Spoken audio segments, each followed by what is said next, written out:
Hey guys, Phil here. Last class. Don't worry about the actual content. I'm not sure if anyone is actually even reading the content, but don't worry about it. I'm going to cover it today here.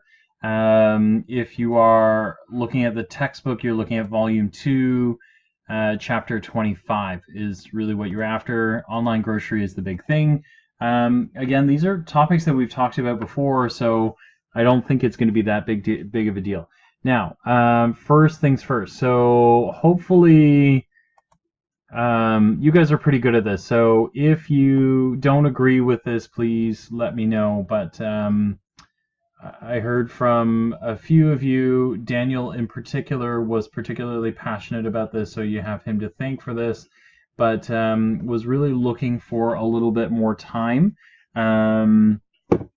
So here's what I can do. So the assignment, if you want to, so final assignment, if you want to give it to me,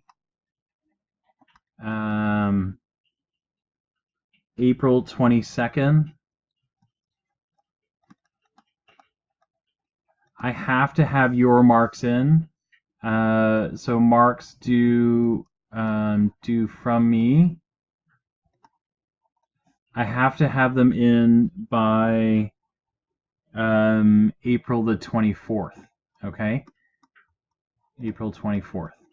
Okay, so I have to have them in by then. If you can have this due to me by 6 p.m.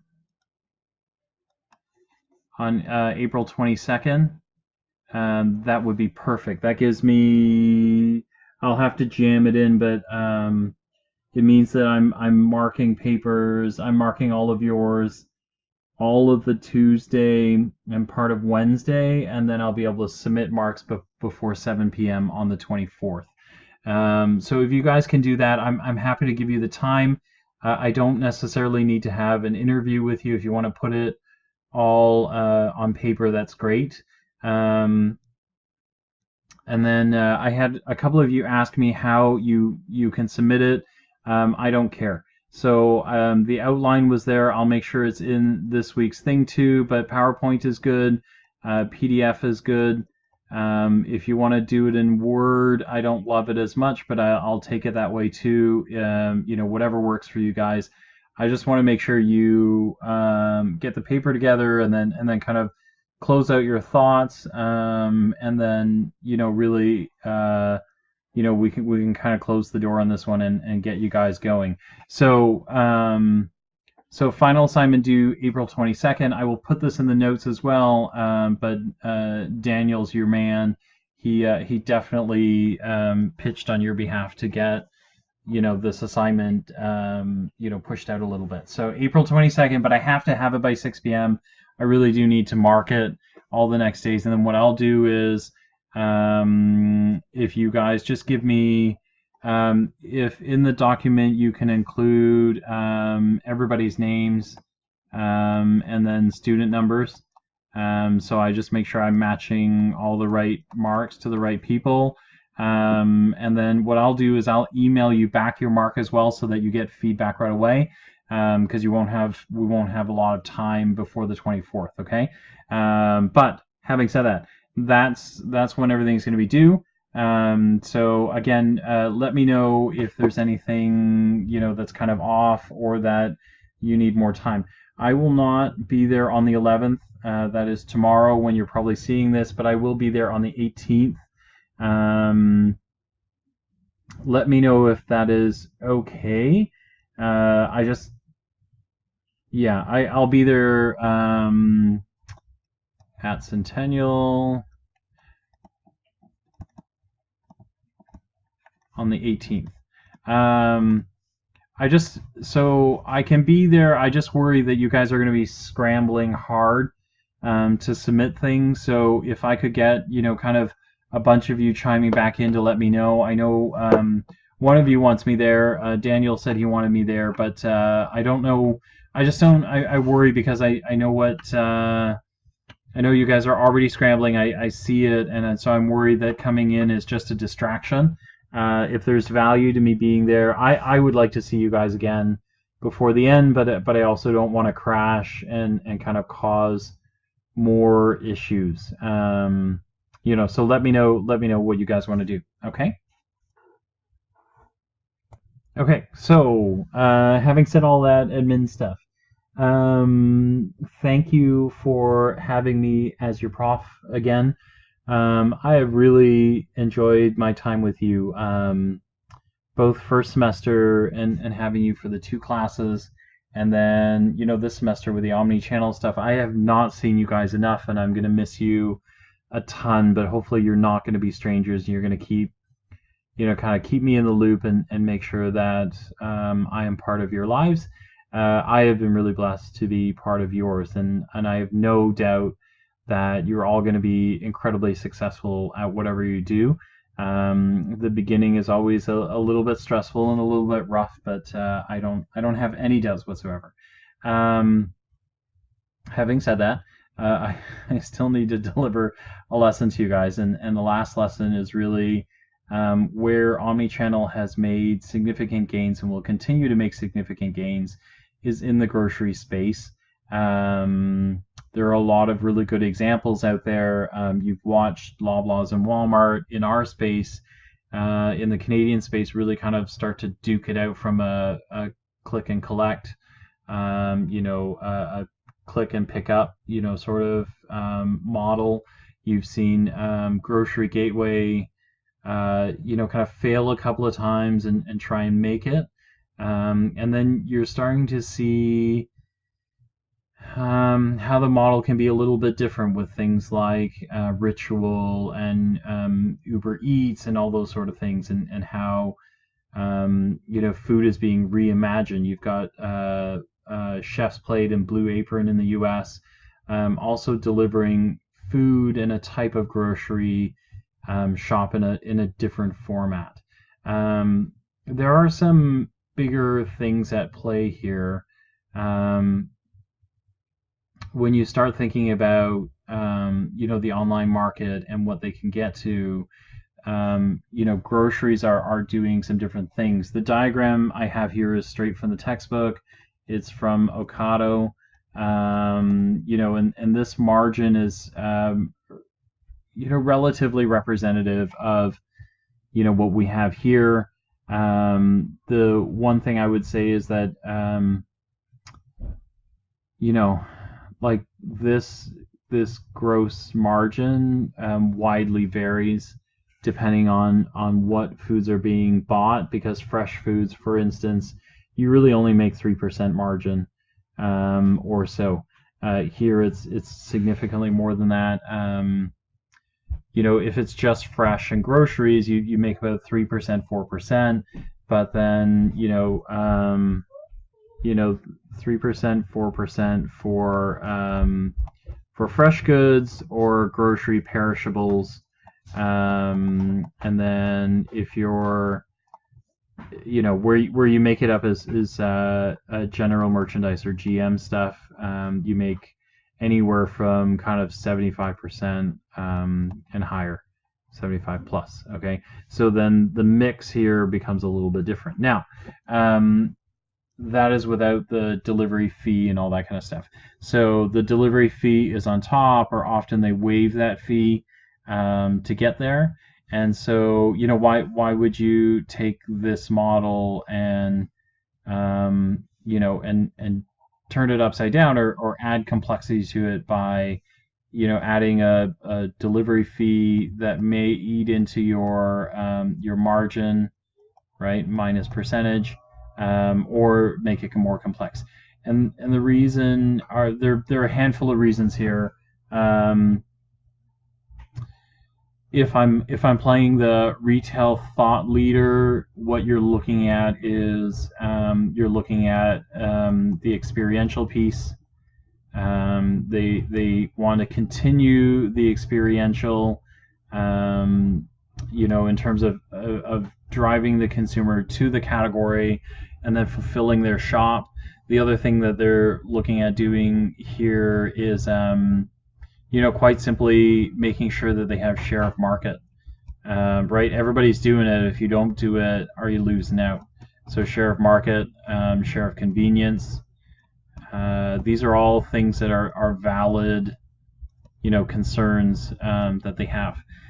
If I'm looking at it from a cynical point of view, what I'm thinking about is, a couple of, I think it was 3 or 4 weeks ago, we talked about how your store footprint has started to change, and where you had, inventory or storage room in the back, right?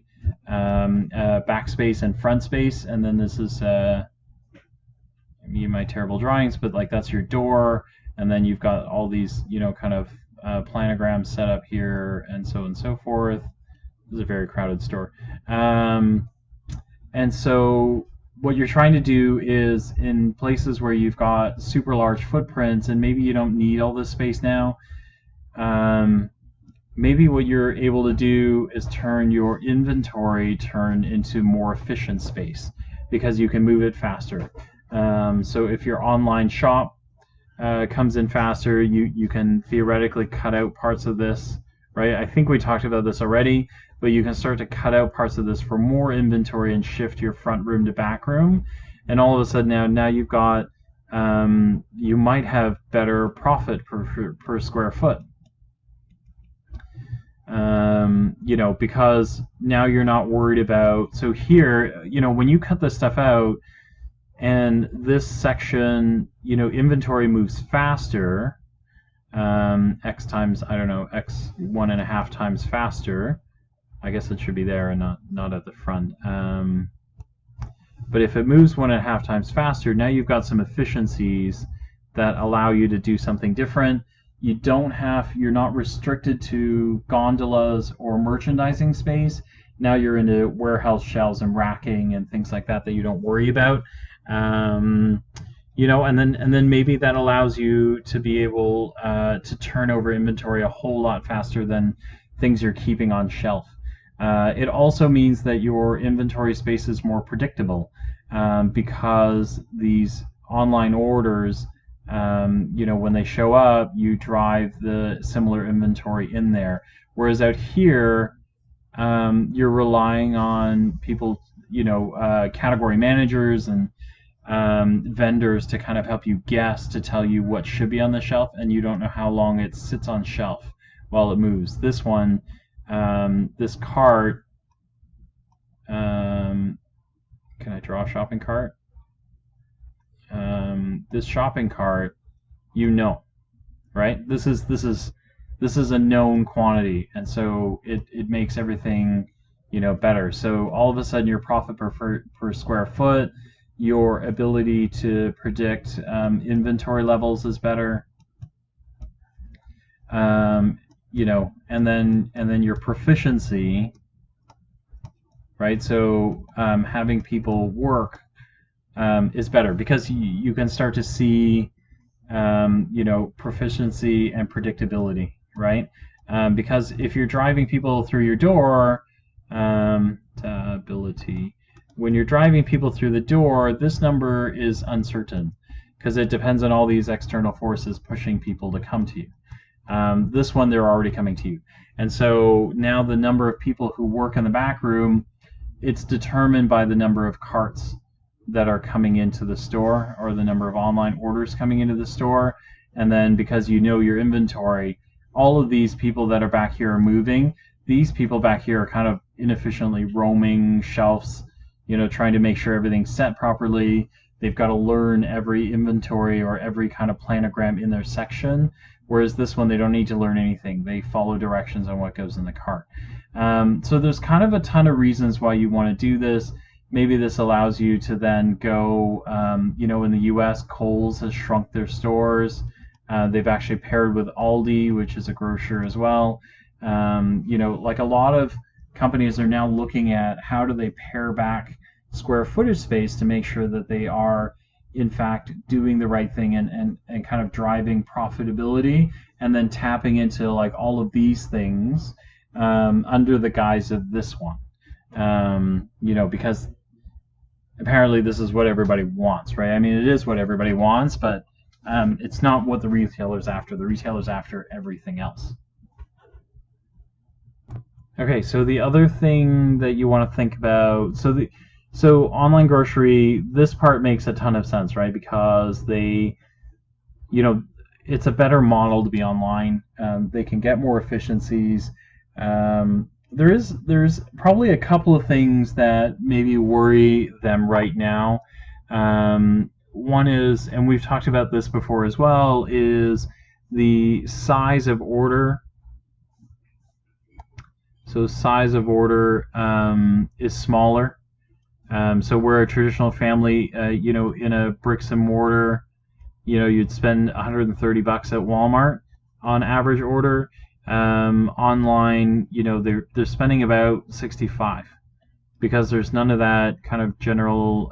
This includes a lot of general merchandise, and this doesn't have general merchandise because Walmart Canada can't do that and mix it with their grocery cart. So that is concerning to them because if you think about this 3% number for fresh and perishables, this $65 nets them about 3% profit. This 130 nets them whatever this blended number is, because it's a weighted blended number, but let's assume that that's somewhere in the 45% range. Okay, that's not unreasonable. I think that's a decent number. It might be a little bit more, a little bit less. But you can see the difference, right? The only difference, and then the only thing on this one here is your early days, and the velocity of that order, increases. So if I use my own family and the families in my neighborhood as an example, I would do this 130 every 2.5 weeks or so. This 65, I'm doing every week. So over a month, that's like at least 4 trips, whereas this one might be 2 trips or 1.5. Sorry, 2 trips. Might be 2 trips. Okay, so it may wash out in the end. It may not. We're not sure yet. That is one of the things they're worried about. But here, where you are going to be able to help is they still don't know how to merchandise, adjacent products. So they don't know how to do that. Like, how do you get someone like me to buy more stuff, right? Whereas when I walk in store, in this model, out of this 130, I probably only really need $65. But because I get distracted, I see other things that I think I might need, and then all of a sudden I'm into those things, and then I buy more. So that basket augmentation is a big thing. You guys understand this market, and so you're going to be able to help with this merchandising online. This is going to be a big deal. Okay. On this note, so some of the concerns. So you kind of heard all the really good reasons why you would do, why grocers want to do the online. The flip side of this is, this equation leads to some other things that are downsides to this whole market, is because in Canada we've done a pretty good job of BOPUS, right? So buy online and pick up in store. In the U.S. they have skipped BOPUS. They're trying to come back to BOPUS because it's really useful. But they all deliver right to door, right? Deliver. And so this game has spawned a whole new ecosystem. So if you're thinking about omnichannel, one of them is going to be home delivery, and the ecosystem that comes with that. Because in this market, Amazon is the only one who does true home delivery through their own system and through their kind of Uber-style delivery system. Walmart has outsourced this. Target has outsourced through partnerships. Both of these are through partners. And then you've got guys like Peapod that only do stuff online. So there's kind of a whole bunch of these out there. In Canada, we don't have these yet. The only ones that we have are Grocery Gateway, which isn't very good, to be honest. I'm actually not sure of any other ones that are really good at this. Amazon doesn't deliver groceries yet. So there's a handful. So if you're in the market and you're looking, this might be something to consider because these guys are probably not going to make it. And then you're going to be into, what happens when Canada goes from BOPIS to delivery. They're going to be spawning a whole new ecosystem for this sort of thing. Right now, if you wanted to get into this part of the logistics game, you can look at them now, like Chef's Plate, does fresh delivery or fresh groceries that you can make by yourself. I think Blue Apron does it in the U.S. And then there's kind of like a whole bunch of Chef's Plate lookalikes. Ritual just got more funding they're actually in my building. They've taken up all 4 floors. I think they're trying to push us out so they can take the other floors as well. But all of these things are in there. So the pressure on, for all the reasons that these things make sense, this is going to be a real concern as you move forward, because they're going to be worried about, making sure that either frequency gets up enough so that they can make some money on this, and they're going to have to figure out this kind of margin number. How do you float that number up? How do you get these people to buy merchandise? Because merchandise is missing right now, general merch. And then this piece, the home delivery is going to be an issue. In the U.S. they're doing it already, and it's really cutthroat, right? Like Amazon has their subscription model as well. They haven't had bricks and mortar until now with Whole Foods, and so they can give you 5% off. So that makes it even crazier for Walmart and Target. Walmart in particular, who's already the lowest price in the market, now has to compete with Amazon's pricing and then worry about 5%, that the consumer can get if they subscribe to Amazon services. So all of these things are kind of big deals that are going to be a problem for these retailers moving forward. This model has yet to change. I think that when you're looking at this home delivery thing, there's going to be some players in this market that are predictable and some that are unpredictable. What's unpredictable is, we thought that the number of packages would have driven demand up, but Purolator, for example, they have offices. They no longer have Canadian offices because they've kind of cut that back and scaled it back, to try and compete with UPS and all the other guys, FedEx and all that kind of stuff. The other one that's really neat is the post office, because they already go everywhere that these guys need them to go, and they already deliver. And so the real question is who's going to come up with a delivery system that really works? Who's going to figure out how to leverage all of this, kind of all of this home delivery stuff and everything like that? And how do you take advantage of that so that you are in that game? The post office, if they can figure out their craft, they should be able to do everything because they're experienced at this. They understand the business. They understand the game. They're better than anybody I know at delivering. All the delivery jokes aside, but this is something they can do. Okay. This is really grocery. There isn't a ton more than this. I will not fill your heads with a ton of other stuff here.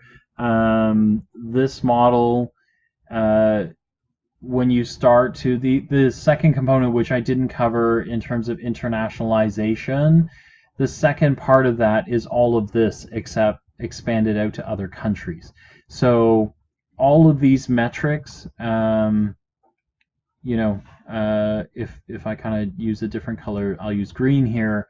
But all of these things, when you roll to other countries, these are all the same factors. It's just which ones are going to key in for you, so that you can figure it out. Share of market tends to be a big thing in new markets because you roll into a new market because you can steal share from the existing players. So that's usually a very big thing. So share of market tends to be the first one here, and then predictability, and then profitability. It tends to be, you can almost go year 1, year 2, year 3, if you want. So that's, internationalization is going to be like that. Internationalization is going to worry about this, but they tend to pick markets where they can get this margin. That's why they roll into these countries, is because they think they can expand margin. And then this whole BOPUS thing is going to continue to be a thing. If you're in the UK, BOPUS is huge, and the reason for that is because there's no real estate left. So it's hard to open a new store. It's hard to get more footprints, but it's easy to deliver to a store and turn people through that fast. So if real estate or geography is your issue, you're going to find BOPUS as well. And so any of those kind of European landlocked countries where there's no more space, these are all going to be big things that kind of change the way, it changes the way that a company gets into a country, and it changes the way they can manage their business in that country. Okay, so that's it. It has been my honor. Honestly, you guys are just so smart, and I can't wait to see where you all go. So follow-up things, just let me know if the 18th is going to get in your way or not. I would like to see you, but I don't want to get in the way of classes, and I don't want to get in the way of anything else. So if it works, the 18th is great. If it does not, it does not, and then we will figure out another time. Please stay in touch with me. I love you guys a lot, and I just can't wait to see where you guys get to. Okay, be calm. You're almost there. I see some of the Instagram stuff. You can make it, and I have every faith that you're going to do so. Okay? I will talk to you guys soon. Bye.